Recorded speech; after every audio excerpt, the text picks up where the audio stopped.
Hello everyone! My name is Ayan Oliveros from Happy Yan Vlogs at gusto nyo rin bang magkaroon ng extra income habang nasa bahay lang or kung nasaan ka man?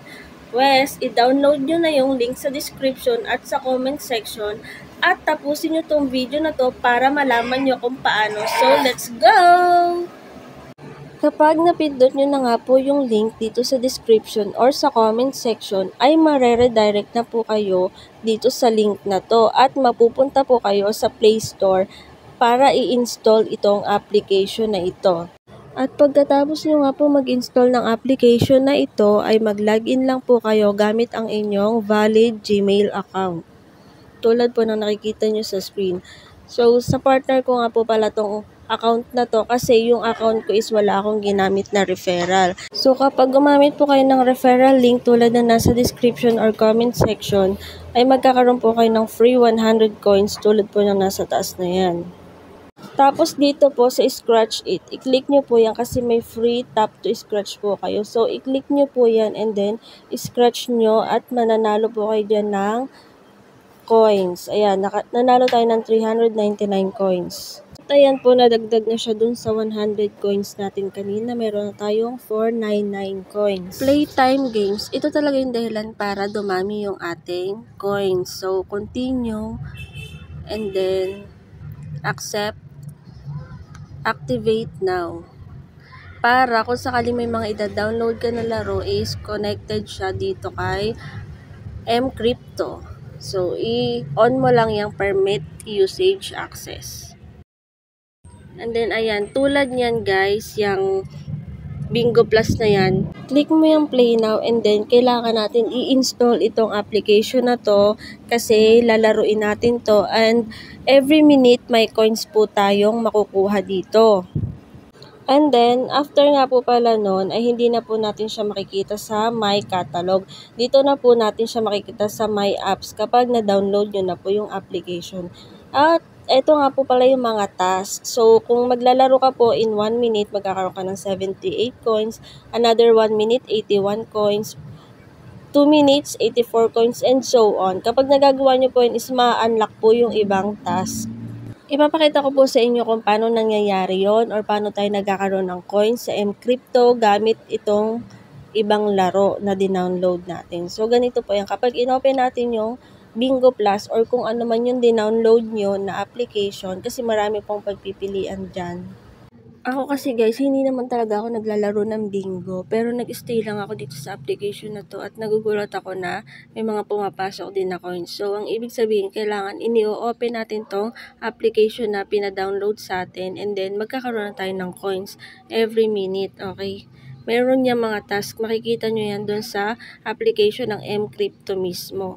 So, ipapakita ko sa inyo. Kasi lumalabas siya sa notification sa taas. Pero minsan, depende siguro sa cellphone or depende sa signal. Minsan hindi siya lumalabas.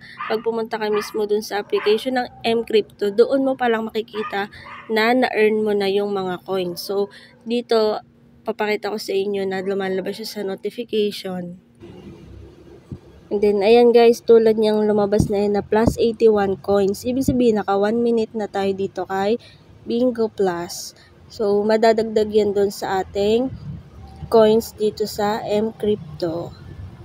At kapag binalikan mo yung apps dito, ayan, naka 2 minutes tayo kay Bingo Plus. Kaya, may na-earn tayo na coin. So, ayan yung next task natin ay maka 2 minutes naman kay Bingo Plus.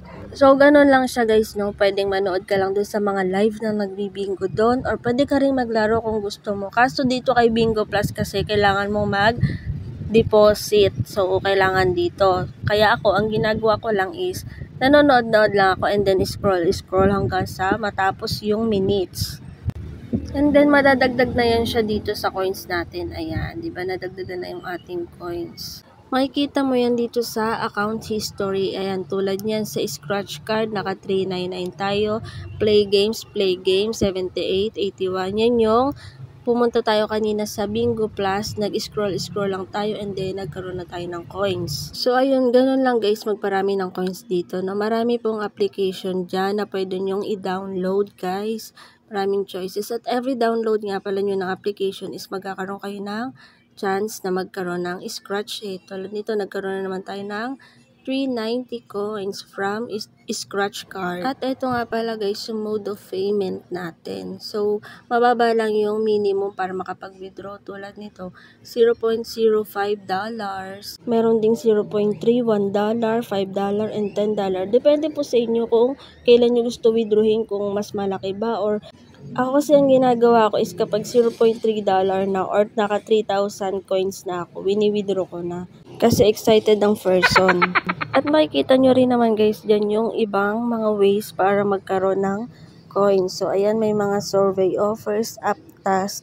So explore nyo na lang din po yung application. At sa mga nagtatanong nga pala kung kinakaya daw ba nung cellphone ko. Sa totoo lang yung cellphone na gamit ko kasi hindi na niya kaya na maraming apps. So ang ginagawa ko, pag natapos ko yung task sa isang laro, tapos nakuha ko na yun, na-claim ko na yun, ini-uninstall ko na siya, and then nagda-download naman ako ng iba pang laro, and then syempre mayroon yung free scratch it ulit, and then may mga task ulit na makukuha natin ng mga coins. Pero kung kaya ng cellphone nyo, kung kaya nila na sabay-sabay, mas okay, mas mabilis magkaroon ng coins. And then, nag-try nga pala ako mag-withdraw at titignan ko talaga kung legit siya. So, mag-withdraw muna tayo ng 0.3. Kasi yun lang yung kaya ng ating naipon na coins. So, dito nilagay ko lang yung aking Binance email. And then, ayan, i-confirm mo lang. Yan, requested, submitted. 48 hours daw yung hintay natin. And then, hintayin ko muna pumasok yan sa aking account bago ko i-upload itong video na to. So, ayan, processing na siya. Wait for 48 hours to transfer daw. October 9 ko siya winidraw and October 10 ng gabi, ayan, may nag-email sa akin. And then, chinek ko siya dito sa aking mCrypto app. At ayan na nga, paid na yung nakalagay. Ibig sabihin, pumasok na siya sa aking Binance app. Yun lang guys, and see you in my next video. Subscribe!